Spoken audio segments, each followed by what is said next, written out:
अंकिता भंडारी जो पहाड़ की बेटियों की अस्मिता का प्रतीक बन चुकी है। माता पिता की मदद के लिए घर से बाहर निकली थी वो सिर्फ 19 साल की बच्ची, लेकिन सत्ता का संरक्षण पाए अमीरजादों ने उसे मौत के घाट उतार दिया। दो विकल्प थे अंकिता के सामने, या तो अमीरजादों का कहना मानती, अपनी अस्मिता का सौदा करती, या फिर मौत। उसने मौत को चुना। कल यानी 18 सितंबर को अंकिता के हत्या को 3 साल गुजर गए हैं। निचली अदालत में इस मामले में 3 अमीरजादे हत्यारों को आजीवन जेल की सजा सुनाई गई है। मामला अब नैनीताल हाई कोर्ट में है। 18 सितंबर को राज्य भर के अनेक सामाजिक संगठनों और राजनीतिक दलों के लोग नैनीताल में जुटे और अंकिता को संपूर्ण न्याय की मांग को लेकर जुलूस निकाला। कल पूरे दिन नैनीताल में क्या कुछ हुआ और कौन कौन लोग मौजूद थे जुलूस में, इस वीडियो में बात करेंगे। जुलूस में शामिल कुछ लोगों से बातचीत भी करेंगे।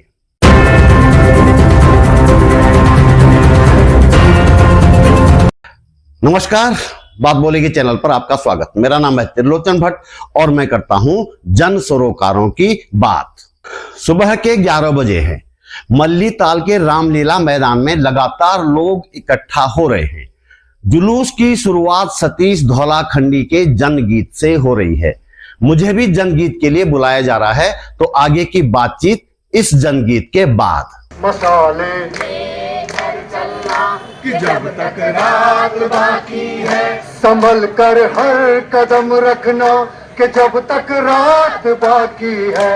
मसाले लेकर चलना कि जब तक रात बाकी है, संभल कर हर कदम रखना कि जब तक रात बाकी है। मसाले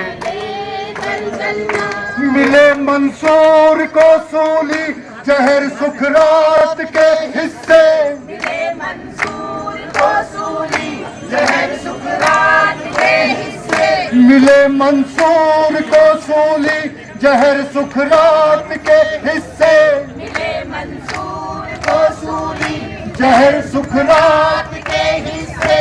रहेगा जुर्म सच कहना कि जब तक रात बाकी है। मसाले लेकर चलना। मैं इस समय नैनीताल में हूँ, मल्लीताल में, बड़ा बाजार में, इसको रामलीला ग्राउंड भी कहते हैं। और जैसे कि आपको पता है, आज है 18 सितंबर, अंकिता भंडारी के मर्डर की 3री बरसी। कोर्ट में इस मामले में दोषियों को सजा हुई है, लेकिन ये मामला अब उच्च न्यायालय हाई कोर्ट नैनीताल में है और नैनीताल में अब जल्दी ही इस मामले पर सुनवाई शुरू होने वाली है। तो आज अंकिता भंडारी की 3री बरसी पर, उसके मर्डर की 3री बरसी पर तमाम लोग, पूरे राज्य से आए हुए तमाम लोग इस समय नैनीताल में जमा हैं और नैनीताल में यहाँ पर एक प्रदर्शन शुरू हो गया है। यहाँ से प्रदर्शन करने के बाद एक जुलूस के रूप में हम लोग सभी लोग यहाँ से तल्लीताल तक जाएंगे। जुलूस शुरू हो चुका है, तमाम लोग जुलूस में शामिल हो चुके हैं और लोगों के आने का सिलसिला लगातार जारी है।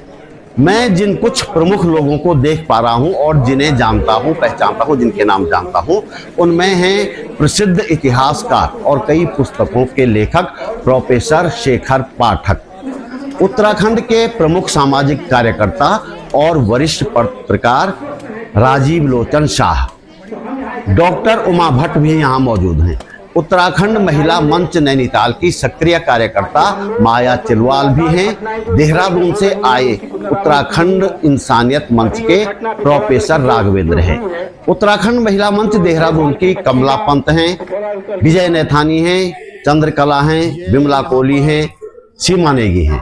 अंकिता के मामले में अदालती प्रक्रिया और उनके परिवार को, अंकिता के परिवार से लगातार संपर्क में रहने वाले श्रीनगर के मुकेश शेमवाल हैं, उत्तराखंड परिवर्तन पार्टी के पीसी तिवारी, प्रभाध्यानी और दिनेश उपाध्याय को मैं देख पा रहा हूँ। सीपीआई माले के बोरा हैं और कैलाश जोशी हैं, उनके साथ कई दूसरे साथी भी हैं।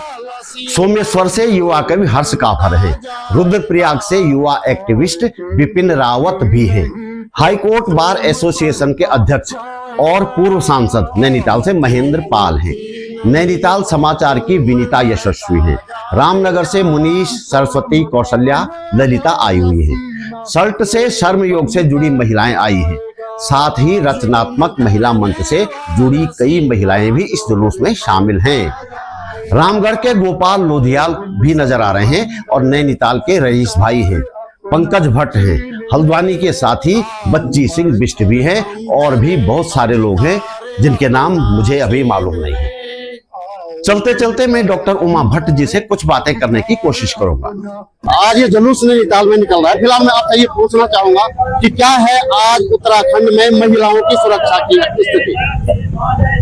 देखिए, मुझे तो ये बात ही अजीब लगती है कि महिलाओं की सुरक्षा। भाई, सुरक्षा किस बात की? महिला भी कोई कमोडिटी है, कोई वस्तु है कि उसकी आप सुरक्षा करेंगे? आप ऐसा माहौल क्यों नहीं देते? ऐसा माहौल क्यों नहीं बनता कि एक महिला भी स्वतंत्र रूप से इस समाज में जी सके? अलग से उसकी सुरक्षा का सवाल क्या है? लेकिन मुश्किल ये है कि जो हमारा प्रशासन है, जो हमारी सत्ता है, जो हमारे नेतागण है, जो हमारी शासन व्यवस्था है और जो हमारा समाज है, वो सारा का सारा उस पर पितृसत्ता इतनी हावी है कि वो बचपन से ही महिला को एक वस्तु के रूप में देखती है। जुलूस में शामिल लोगों से मैंने पूछा कि नैनीताल में इस प्रदर्शन की जरूरत क्यों पड़ी। ज्यादातर लोगों ने पिथौरागढ़ की उस 6 साल की बच्ची का उदाहरण दिया जिसके रेप और हत्या के आरोपी को हाल ही में सुप्रीम कोर्ट ने बरी कर दिया है। इस घटना के बारे में मैं थोड़ा सा आपको बताना चाहूंगा। 2014 की बात है जब वो 6 साल की बच्ची पिथौरागढ़ की, और पहचान छिपाने के लिए उसे नन्ही परी कहा जा रहा है, वो बच्ची अपने माता पिता के साथ पिथौरागढ़ से काठमांडू किसी पारिवारिक समारोह में हिस्सा लेने आई हुई थी। वहां दरिंदों ने उसका अपहरण कर दिया। 5 दिन बाद बच्ची की खून से लथपथ लाश पास के जंगल में मिली। रेप के बाद उसकी हत्या कर दी गई थी। इस मामले में पुलिस ने जिस व्यक्ति को आरोपी बनाया उसे निचली अदालत ने फांसी की सजा सुनाई। हाई कोर्ट ने सजा को बरकरार रखा, लेकिन सुप्रीम कोर्ट ने उसे बरी कर दिया। लोगों का कहना है कि या तो बच्ची के मामले में पुलिस ने किसी निर्दोष को फंसाया या फिर सुप्रीम कोर्ट में ठीक से पैरवी नहीं की गई। दोनों स्थितियों में पुलिस ही जिम्मेदार है, पुलिस ही दोषी है। लोगों को आशंका है कि अंकिता के हत्यारे भी ऊपरी अदालतों में कमजोर पैरवी के चलते बरी हो सकते हैं। जुलूस में अंकिता के मामले में लगातार सहयोग देने वाले एडवोकेट नवनीश नेगी भी शामिल हैं। नेगी जी, मामला हाई कोर्ट में है जी, तो क्या उम्मीद कर सकते हैं हम हाई कोर्ट से? अब अपील है यहाँ पे अभियुक्तों की और हम उसमें हमने वकालतनामा फाइल किया है अभी उसमें एडमिशन पर हियरिंग होनी बाकी है और हम पुरजोर तरीके से पैरवी करेंगे विक्टिम्स की तरफ से, अंकिता की तरफ से, कि न्याय सुनिश्चित हो। हम कोशिश करेंगे कि ये जो आजीवन कारावास की सजा है फांसी में तब्दील हो। एक अच्छा मैसेज सोसाइटी के बीच में जाए। जो समाज अपने सवालों को लेकर के, इंसाफ के सवाल को लेकर के सड़कों पर है, वो एक मुकम्मल अंजाम तक पहुंचना चाहिए। समाज में ये मैसेज जाना चाहिए कि महिला उत्पीड़न और लैंगिक उत्पीड़न के जो सवाल हैं वो समाज की मुख्य धारा के सवाल हैं। नेगी जी, एक सवाल और था मेरा, बहुत जरूरी सवाल है जी। हम लोगों की सबकी चिंता है, आपकी भी है। जैसे पिथौरागढ़ के मामले में सुप्रीम कोर्ट ने आरोपियों को बरी कर दिया, दोष मुक्त कर दिया, तो ऐसी आशंका इसमें भी क्या? ऐसा ये हर केस में रहेगी आशंका। जब हम ये पाएंगे कि शासन सत्ता पे बैठे हुए लोग किसी मुकदमे में इन्वॉल्व हैं, हर समय आशंका बनी रहेंगी कि सत्ता हो या सत्ता से जुड़े हुए संस्थान हो, उसमें पुलिस है, न्यायपालिका, वो आशंकाएं बनी रहेंगी। वो आशंकाएं बिल्कुल जायज आशंकाएं हैं, लेकिन उन्हीं आशंकाओं के खिलाफ ये लड़ाई सड़कों पे भी लड़ी जाएगी और न्यायपालिका के अंदर भी लड़ी जाएगी। नैनीताल की सक्रिय युवा एक्टिविस्ट और शिक्षक आरती जोशी भी इस जुलूस में आई हुई है। देखिए, अंकिता ही नहीं, हमारे उत्तराखंड में बहुत सारे ऐसे केसेस हो रहे हैं, पहले भी होते चले आए थे, अभी भी हो ही रहे, लगातार हो रहे हैं, जिसमें आप देख ही रहे होंगे कि लगातार महिला हिंसा जो है बढ़ रही है। महिला हिंसा ही नहीं, बहुत सारे केसेस उत्तराखंड में हो रहे हैं जो लगातार बढ़ते ही जा रहे हैं। हमारे नैनीताल में ही देखिए, सांप्रदायिकता इतनी बढ़ गई थी इस बीच कि हम लोग घर से बाहर निकलने में तक लोगों को डर लग रहा था, जिस तरीके से हिंसा का माहौल था, और ऐसा ही उत्तराखंड में माहौल बढ़ता ही चला जा रहा है। अंकिता के केस में ये है कि 3 साल पहले जब हमने सुना, हमें खबर मिली, यहाँ नैनीताल में भी हमें जब खबर मिली कि इतना बड़ा केस हो गया है हमारे उत्तराखंड की बच्ची के साथ, ये सब कुछ हो गया है, तो हम तो बिल्कुल स्तब्ध थे। यहाँ नैनीताल में सभी लोग स्तब्ध थे कि इतना बड़ा केस एक 19 साल की लड़की के साथ हो गया, और हम लोगों को और वहाँ के लोगों को, उत्तराखंड के लोगों को पता भी नहीं। और किस तरीके से हमारे उत्तराखंड में लड़कियां गाँव से निकल के पढ़ने बाहर आती है। मैं खुद गंगोली हाट से हूँ, मैं बाहर पढ़ने आई थी नैनीताल, हालांकि मेरे साथ ऐसा नहीं हुआ, लेकिन लोगों बच्चियों के साथ कैसा कैसा हो रहा है, हमारा समाज कहाँ जा रहा है, किस दिशा में जा रहा है, ये बहुत बड़ी बात है। उत्तराखंड परिवर्तन पार्टी और सीपीआई माले के अलावा प्रमुख विपक्षी पार्टी कांग्रेस के कई लोग भी इस जुलूस में शामिल हैं। पार्टी के प्रदेश अध्यक्ष करण माहरा जुलूस में आए हुए हैं। उनके साथ कांग्रेस के कई दूसरे कार्यकर्ता भी हैं। अंकिता को संपूर्ण न्याय देने के नारों और जनगीतों के साथ जुलूस नैनी झील के किनारे किनारे अब तल्ली ताल के क्रांति चौक पर पहुंच चुका है और यहां एक जनसभा की जा रही है। जनसभा के संचालन की जिम्मेदारी उत्तरा पत्रिका की संपादकों में से एक शीला रजवार जी को दी गई है। पीसीदा एक जनगीत के माध्यम से जनता की भावनाओं को आवाज दे रहे हैं पीसी तिवारी दा।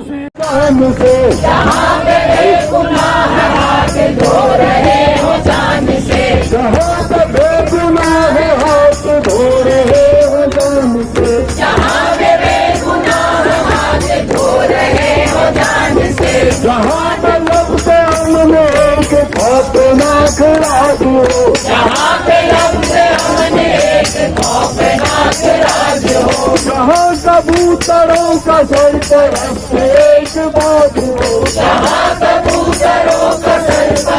एक बाजू, आपको याद होंगे नैनीताल के दंगे, और उन दंगों में चर्चा में आई शैला नेगी।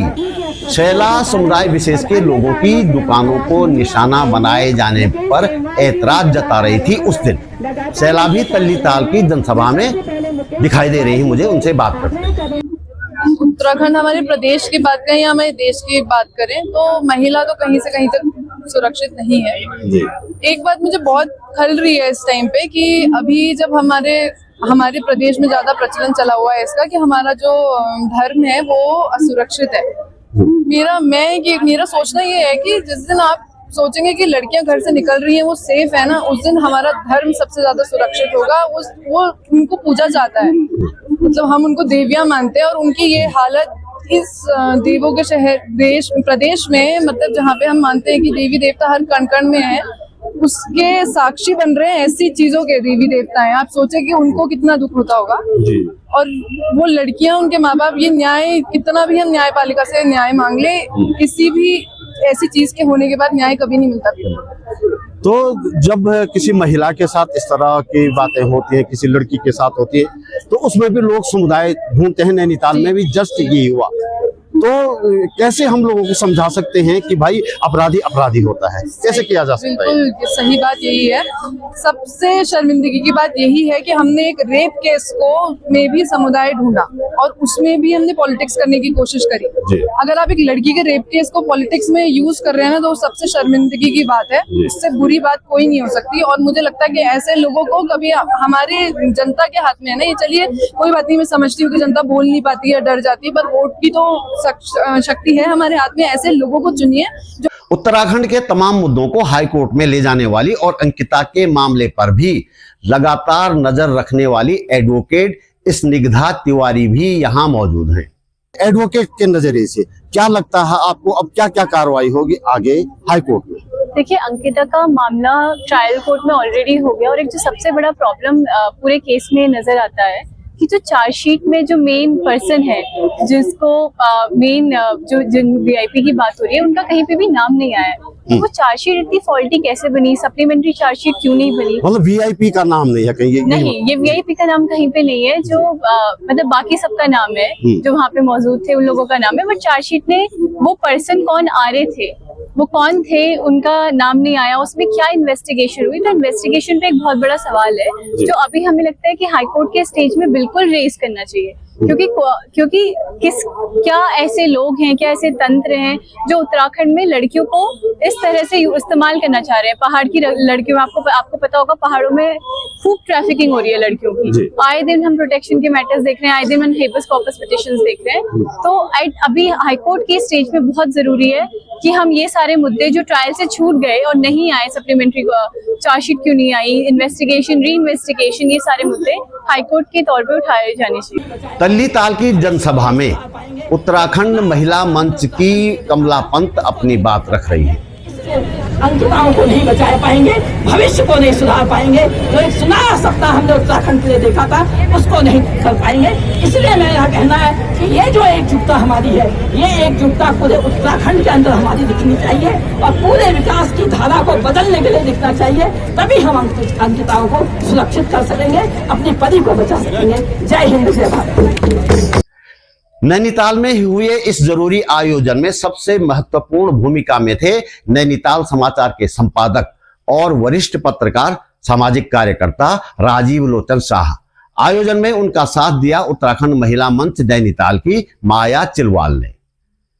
अंकिता के हत्यारों को ऊपरी अदालतों में बरी न किया जा सके, इसके लिए उन्होंने कानूनी प्रक्रिया को जोरदार तरीके से हाईकोर्ट में रखने के साथ ही जन दबाव को भी जरूरी बताया।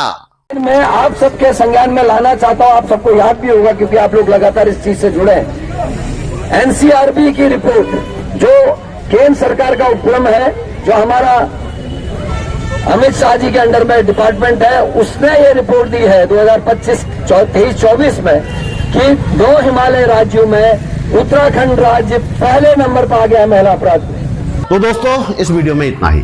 हम आपसे सहयोग की उम्मीद करते हैं। आपका सहयोग वीडियो को लाइक करने के रूप में हो सकता है, कमेंट के रूप में हो सकता है, वीडियो को शेयर करने के रूप में हो सकता है, या फिर आर्थिक मदद के रूप में भी हो सकता है। हम जनता की बात करते हैं, किसी धरना से या सरकार के सामने हाथ नहीं फैलाते, इसलिए हमारे पास संसाधनों की सख्त कमी है, आप जानते ही हैं। आप समझते हैं कि हम सही दिशा में काम कर रहे हैं, तो हमें सहयोग अवश्य दीजिएगा। पहली बार चैनल पर आए हैं तो प्लीज चैनल को सब्सक्राइब करना न भूलिएगा, साथ में बेल आइकन दबाकर ऑल कर दीजिएगा। जल्दी मिलते हैं एक और मुद्दे के साथ, एक और वीडियो में। फिलहाल नैनीताल से आप सभी को नमस्कार।